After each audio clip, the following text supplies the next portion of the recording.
Like করতে হবে না, শুধু ভিডিওটা লাস্ট পর্যন্ত দেখুন। বৃষ্টির পানি পরিষ্কার পাত্রে পড়লে তা পান করার জন্য উপযুক্ত হয়।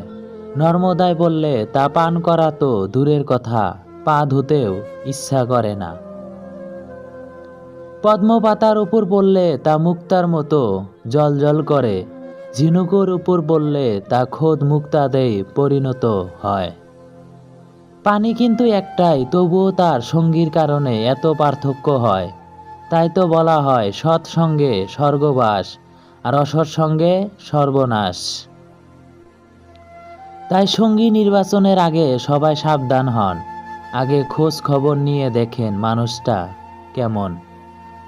মানুষকে ভালোবেসে ধোঁকা দেওয়াটা এক প্রকারের ঋণ, যেটা তুমি কারো বা না কারো থেকে অবশ্যই ফেরত পাবে। এক স্ত্রী স্বামীকে পরীক্ষা করে দেখতে চাইলেন স্বামী তাকে কতটুকু ভালোবাসে এবং তাকে ছাড়া বাঁচতে পারে কিনা। তাই সে তার স্বামীর প্রতিক্রিয়া জানার জন্য একটা চিঠি লিখল। দেখো, আমি তোমার প্রতি এবং আমাদের লাইফ নিয়ে প্রচণ্ড বিরক্ত। আমি তোমার সাথে থাকতেই চাই না। আমি সারা জীবনের জন্য চলে গেলাম। চিঠিটা লিখে টেবিলের উপর রাখলো এবং খাটের নিচে লুকিয়ে রইল। সন্ধ্যার সময় স্বামী বাসায় আসলো। বাসায় আসার পরে স্বামী প্রথমে চিঠিটা হাতে নিয়ে পড়ল, তারপর কলম দিয়ে চিঠিতে একটা লাইন কি যেন লিখল। স্ত্রী খাটের নিচ থেকে তা দেখল। স্বামী আবার চিঠিটা টেবিলের উপরে রেখে নিল। একটু ভারাক্রান্ত থেকে কয়েক মিনিট পর স্বামী নীরবতা থেকে হঠাৎ খুশি হলো যে শীষ বাজাতে লাগলো। নৃত্য শুরু করে দিল। কিছুক্ষণ পর পকেট থেকে মোবাইল বের করে তার স্বামী তার কোনো এক বান্ধবীকে ফোন দিল। ফোন করে বলছে, আজ আমার লাইফ থেকে আমার আপদ দূর হয়েছে ডার্লিং। তুমি আমার জীবনে আগের মতোই থাকবে।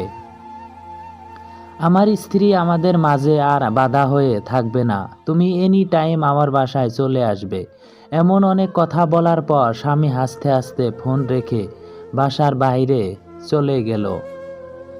এদিকে তার স্ত্রী তো খাটের নিচ থেকে কাঁদতে কাঁদতে বের হলো। এমন কুলাঙ্গার স্বামীর সাথে সংসার করেছে এতদিন, এই ভেবে কপাল ছাড়া পড়ছিল। হঠাৎ তার মনে ছিল দেখতো স্বামী চিঠিতে কি লিখছে। তাই তাড়াতাড়ি টেবিলের কাছে এসে চিঠিটা হাতে নিল। চিঠির ভাঁজ খুলে দেখল স্বামী সেখানে লিখেছে, আমার জীবন থেকে চলে গেছো ভালো কথা, কিন্তু আমার খাটের নিচ থেকে তোমার পা কেন দেখা যাচ্ছে পাগলি সোনা? আমি গোশত আনতে বাহিরে গেলাম। আজকে বিরিয়ানি খাবো। তোমাকে ভালোবেসে আমি অন্ধ হয়েছি ঠিকই, তবে তোমাকে কেউ ভালোবাসলে বা তুমি অন্য কাউকে ভালোবাসলে আমি ঠিকই দেখতে পাই। প্রিয় মানুষটার সাথে সারাদিন তো ঝামেলাই হোক না কেন, রাতে মিটমাট না করে ঘুমাবেন না। খোঁজ নিয়ে দেখুন মানুষটা আপনার মতোই ভিতরে ভিতরে ছটপট করছে, কান্না চোখে আপনার একটা টেক্সটের অপেক্ষা করছে। ইগো ধরে না রেখে এখনই একটা টেক্সট দিন, হয়তো তো পারে এই রাতের পর মানুষটাকে আর কোনো দিন ফিরেই না পেলেন। তুমি শুধু হাসতে শিখে যাও, তোমাকে কাঁদানোর জন্য তো মানুষ আছেই। সুন্দর পুরুষ পাওয়া নিজের সৌন্দর্যের ব্যাপার, তবে একজন যত্নবান পুরুষ পাওয়া ভাগ্যের ব্যাপার। গোপন কথা যতক্ষণ তোমার কাছে আছে যে তোমার কাছে বন্দী, কিন্তু কারো কাছে প্রকাশ মাত্রই তুমি নিজে তার কাছে হয়ে গেলে বন্দী। বেশি কথার আঘাত হয়তো ফিল করা যায় না, কিন্তু কিছু অল্প কথার আঘাত অনেক গভীরে লাগে। মেয়েরা মূলত পুরুষের ব্যক্তিত্ব এবং কথা বলার সৌন্দর্যর প্রেমে পড়ে। হোক না সে কল্পনায় বাস্তবে না পেলেও কিসের কষ্ট, ভালোবাসতে শরীর লাগেনি কি, কল্পনাই যথেষ্ট। মানুষকে বোঝা এতটা সহজ নয়। কয়েক যুগ পার করার পরও মানুষ তার কাছের মানুষটাকে চিনতে ব্যর্থ হয়।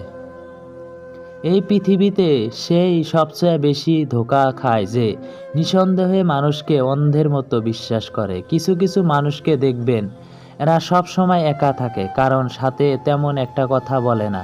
খুব সহজেই কারোর সাথে মিশেও না।